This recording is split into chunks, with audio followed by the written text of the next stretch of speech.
ചെന്നൈ ആരാധകർ ആവേശത്തിലാണ്. മുംബൈ ടീമിനെതിരെ ജയിക്കുമ്പോൾ ചെന്നൈക്ക് അത് എപ്പോഴും ഡബിൾ ഹാപ്പിയാണ്.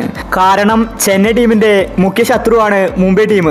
അവർക്കെതിരെ വിജയം നേടണം, അതുമാത്രമാണ് CSK ആരാധകരുടെ സ്വപ്നം. അതുപോലെ തന്നെ ഇന്ന് ഫലിച്ചു. ഇന്ന് രോഹിത് ശർമ്മ സെഞ്ചുറി അടിച്ചിട്ടുണ്ടായിരുന്നു, എന്നിട്ടും കളി ജയിപ്പിക്കാൻ സാധിച്ചില്ല. ഇന്നത്തെ മാച്ചിൽ എല്ലാവരെയും ഞെട്ടിച്ചത് ധോണിയുടെ ആ 3 6 ആണ്. എന്തായാലും ഇന്ന് കളി ജയിച്ച ശേഷം ധോണി പറഞ്ഞ കാര്യമാണ് നമ്മൾ ഈ ഒരു വീഡിയോയിൽ നോക്കുന്നത്. ഇതുപോലത്തെ IPL ന്യൂസിന് വേണ്ടി ഈ ചാനൽ മറക്കാതെ സബ്സ്ക്രൈബ് ചെയ്യൂ. കളി ജയിച്ച ശേഷം ധോണി പറഞ്ഞത് ഇങ്ങനെയായിരുന്നു: ചെന്നൈ ഇപ്പോൾ മികച്ച ഫോമിലാണ്. ഇനിയുള്ള മാച്ച് ഞങ്ങൾക്ക് ജയിച്ചേ മതിയാവൂ, ഇല്ലെങ്കിൽ ഞങ്ങൾക്ക് പ്ലേ ഓഫിലെത്താൻ സാധിക്കില്ല. അതുകൊണ്ട് ഞങ്ങൾ രണ്ടും കൽപ്പിച്ചാണ് ഇന്നത്തെ മാച്ചിൽ വന്നിട്ടുണ്ടായിരുന്നത്.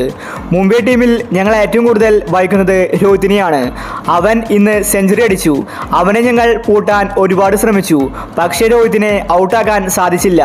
ഇല്ലെങ്കിൽ മാച്ച് ഇത്രയ്ക്കും ക്രൂഷ്യലാകില്ലായിരുന്നു. പക്ഷേ ഞങ്ങൾ അവസാനം കളി വിജയിച്ചു. അതിലെനിക്ക് ഒരുപാട് സന്തോഷമുണ്ട്. എങ്കിലും മുംബൈ ടീമിലെ രോഹിത് ശർമ്മ മികച്ച കളി തന്നെയാണ് പുറത്തെടുത്തത്. ഞങ്ങൾ കളി വിജയിച്ചാലും രോഹിത് ശർമ്മയും ക്രെഡിറ്റ് അർഹിക്കുന്നുണ്ട്. ഋതുരാജ് ഇപ്പോൾ മികച്ച ക്യാപ്റ്റൻസി പുറത്തെടുക്കുന്നുണ്ട്.